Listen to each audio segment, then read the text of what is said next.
नमस्कार स्टूडेंट्स, आज हम बीए प्रथम वर्ष के द्वितीय सेमेस्टर के पाठ्यक्रम में संकलित खंड ख के अंतर्गत हिंदी साहित्य का भक्ति काल है उसकी प्रस्तुतियाँ करेंगे। हिंदी साहित्य के इतिहास को 3 भागों में बांटा जाता है, आदिकाल, मध्यकाल और आधुनिक काल। जो मध्यकाल है वो 2 खंडों में विभक्त है, पूर्व मध्यकाल और उत्तर मध्यकाल। पूर्व मध्यकाल को भक्ति काल तथा उत्तर मध्यकाल को रीतिकाल कहा जाता है। आचार्य रामचंद्र शुक्ल ने संवत 1375 विक्रमी से 1700 विक्रमी तक के कालखंड को भक्ति काल कहा है।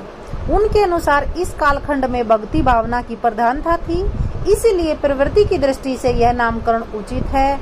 डॉक्टर नगेंद्र ने अध्ययन की सुविधा की दृष्टि से 1350 ईस्वी से 1650 ईस्वी तक भक्ति काल की समय सीमा स्वीकार की है। कोई भी आंदोलन जब शुरू होता है तो उसकी कुछ परिस्थितियां होती हैं। उन्हीं परिस्थितियों का वर्णन हम करेंगे कि भक्ति आंदोलन के समय राजनीतिक परिस्थितियां, सामाजिक परिस्थितियां, धार्मिक परिस्थितियां और साहित्यिक परिस्थितियां कैसी थी। राजनीतिक परिस्थिति उत्तर भारत में 1325 से 1526 ईस्वी तक तुगलक वंश, सैयद वंश और लोदी वंश का शासन रहा। मोहम्मद बिन तुगलक, फिरोज शाह तुगलक, जोनाशाही सुल्तान महमूद शाह तक तुगलक वंश का शासन रहा। उसके बाद दिल्ली पर खिजर खान ने अधिकार कर लिया और सैयद वंश की स्थापना हुई, जो 1451 ईस्वी तक चलता रहा। लोदी वंश का सर्वाधिक प्रभावशाली सुल्तान इब्राहिम लोदी था, जिसने 1526 ईस्वी में बाबर ने पानीपत के मैदान में युद्ध किया। भक्ति काल के द्वितीय चरण में मुगलों का शासन रहा। बाबर, हुमायूं, अकबर, जहांगीर, शाहजहां के शासनकाल तक भक्ति काल की सीमा है। मोहम्मद बिन तुगलक ने अपनी राजधानी दिल्ली से देवगिरी तक ले जाने की मूर्खता की।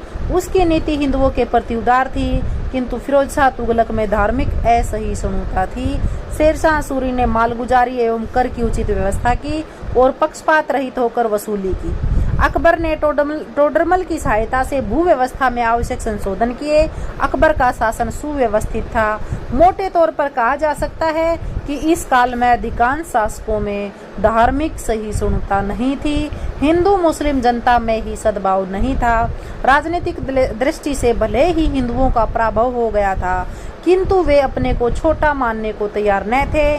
दोनों संप्रदायों के धर्माचार्य भी उनके विद्वेष को बढ़ाने में योग देते रहे और ये इस तरह से जो हमारी राजनीतिक परिस्थितियां थी वो ज्यादा अच्छी नहीं थी। नेक्स्ट है सामाजिक परिस्थिति।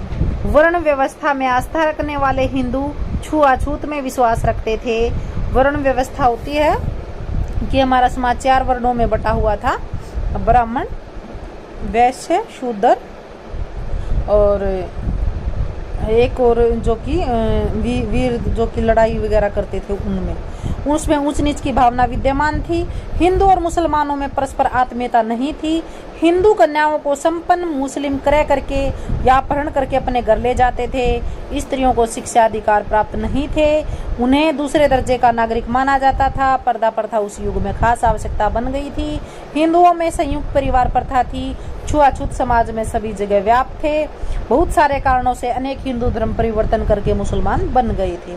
साधु संतों में पाखंड, आडंबर अधिक व्याप्त था। मुसलमानों के साथ दीर्घकाल तक संपर्क रहने के कारण वास्तुकला, चित्रकला एवं संगीत के क्षेत्र में इन दोनों में आदान प्रदान होने लगा था। तो सामाजिक परिस्थितियों में भी हमारे वर्ण व्यवस्था के कारण छुआछूत की भावना थी और ऊंच नीच की भावना ज्यादा थी। नेक्स्ट है धार्मिक परिस्थिति। बौद्ध धर्म विकृत होकर हीनयान एवं महायान शाखाओं में बहुत पहले बढ़ चुका था। वज्रयानियों को ही सिद्ध कहा गया। महायान संप्रदाय ने जनता के निम्न वर्ग को जादू, टोना, विचार, तंत्र मंत्र, चमत्कार दिखाकर प्रभावित कर लिया और धर्म के नाम पर वाम मार्ग को अपनाकर मध्य, मास, मैथुन मुद्रा को ग्रहण कर लिया। नाथों और सिद्धों में कर्मकांड के स्थान पर गुरु को महत्व दिया गया। ईश्वर को घट घट व्यापी एवं निराकार माना गया। भक्ति काल में परिवर्तित संत मत की धार्मिक भूमि सिद्धों और नाथों ने ही तैयार की। मुसलमान मूर्ति पूजा के विरोधी थे तथा मूर्ति भंजन में विश्वास रखते थे। वे भी हिंदुओं की भांति माला फेरते थे, हज यात्रा करते थे, मस्जिद में अजान देते थे और रोजा रखते थे। हिंदुओं और मुसलमानों में धर्म का बाह्य आडंबर तो था, किंतु आंतरिक शुद्धि का अभाव था। भक्ति का जो स्रोत दक्षिण भारत में प्रकट हुआ, उनके प्रचार प्रसार के लिए इस समय उत्तर भारत में अनुकूल वातावरण था। बौद्ध धर्म की विकृतियों का विरोध करते हुए शंकराचार्य ने अद्वैतवाद का प्रचार किया। विष्णु के अवतार राम और कृष्ण के प्रति आस्था विश्वास में वृद्धि हुई और रामानंद ने भक्ति का द्वार सबके लिए खोल दिया। मन और कर्म की शुद्धता भक्ति भाव से ही होती है। तुलसी के इस सिद्धांत को रामानंद ने ही आधार भूमि दी थी। श्री कृष्ण के लोक रंजनकारी स्वरूप का चित्रण भागवत के 10वें स्कंद के आधार पर कविगण करने लगे। सूफी धर्म का प्रचार भी बहुत बड़े क्षेत्र में हो रहा था। प्रेम मार्ग पर आधारित सूफी संप्रदाय की जड़ें इस भूमि में पनपने लगी। हिंदू मुस्लिम सांस्कृतिक समन्वय का आधार सूफियों ने ही तैयार किया। इस्लाम धर्म में सरा और बेसरा दो कोटियां हैं। भारतीय सूफी प्रमुख रूप से बेसरा संप्रदाय के हैं, जो इस्लाम के अनुयायी होकर भी कट्टर मुसलमानों से अलग हैं। सूफियों के 5 संप्रदाय थे: चिश्ती, कादरी, सुहारवर्दी, नक्शबंदी और सतारी। इन संप्रदायों की भी शाखाएं और प्रशाखाएं थी। शंकराचार्य, कुमारिल भट्ट की विचारधारा से कालांतर में विशिष्टाद्वैतवाद, शुद्धाद्वैतवाद, द्वैताद्वैतवाद आदि मतों का प्रतिपादन किया गया। आत्मा, परमात्मा, मोक्ष, पुनर्जन्म के सिद्धांतों में कोई परिवर्तन नहीं हुआ। बाह्य आडंबर और कर्मकांड को ही धर्म समझा जाने लगा। मध्यकाल में रुचि और संस्कार में समन्वय की चेष्टा की गई। शैव और वैष्णव का समन्वय इसी के अंतर्गत आता है। साहित्यिक परिस्थितियां, साहित्य सृजन और परिस्थितियों का घनिष्ठ संबंध है।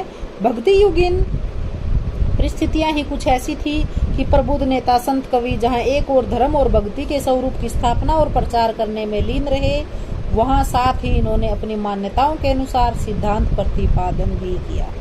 इन्होंने प्राय अपने विचारों में पद्य में ही प्रस्तुत किए। संस्कृत में टीका व्याख्यानों की रचना होती रही, पर किसी नई मौलिक विचारधारा को प्रस्तुत नहीं किया।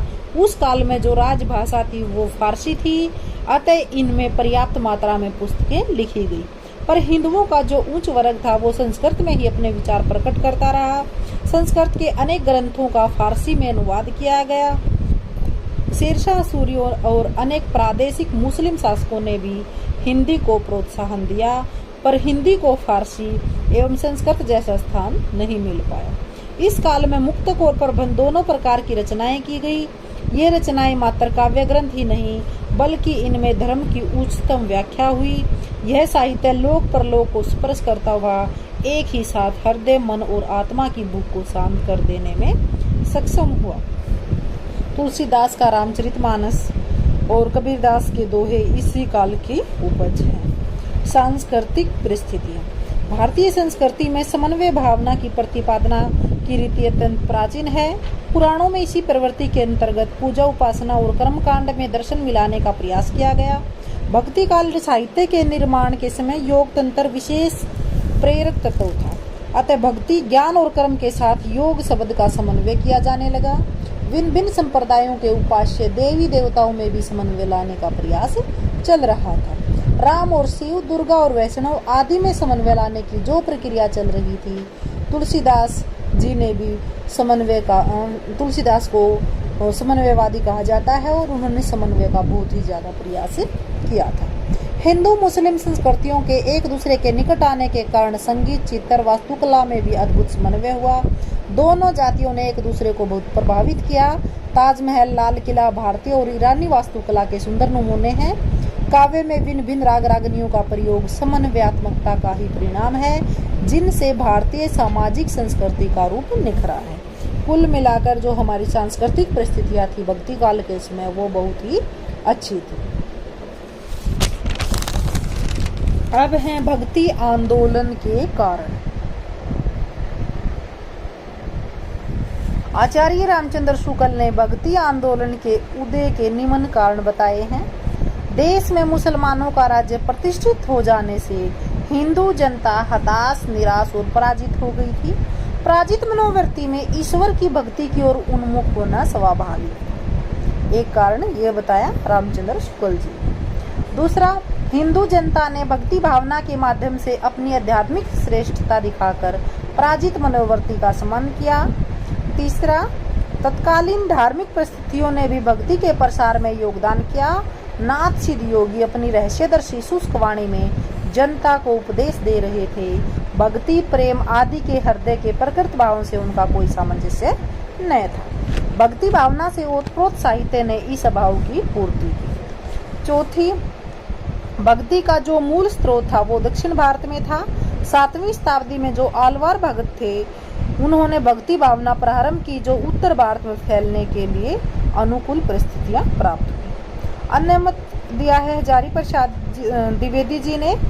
शुक्ल के मत से असहमति व्यक्त की है कि भक्ति भावना पराजित मनोवृत्ति का उपज नहीं है और न ही यह इस्लाम के बलात् प्रचार के परिणाम स्वरूप उत्पन्न हुआ। उनका तर्क है कि हिंदू सदा से आशावादी जाति रही है तथा किसी भी कवि के काव्य में निराशा का पुट नहीं है। डॉक्टर स्तेंदर के अनुसार भक्ति द्राविड़ी उपजी लाए रामानंद, ये स्तेंदर का मत है। सर जॉर्ज ग्रियर्सन ने भी भक्ति आंदोलन के उदय के कारण के बारे में एक पंक्ति लिखी है कि भक्ति आंदोलन का उदय ईसाई धर्म के प्रभाव से मानते हैं। उनका यह तर्क हास्यास्पद है कि रामानुजाचार्य को भावावेश एवं प्रेमोल्लास के धर्म का संदेश ईसाइयों से मिला। ये बात तो बहुत गलत सी प्रतीत होती है। भारतीय धर्म साधना में भक्ति की एक सुस्पष्ट और सुदीर्घ परंपरा रही है। महाभारत के भीष्म पर्व में, सांडिल्य भक्ति सूत्र में और नारद भक्ति सूत्र में भक्ति का सैद्धांतिक विवेचन पहले ही हो चुका था। दक्षिण के आलवार भक्तों ने भक्ति भावना की उच्चतम स्थिति को प्राप्त किया।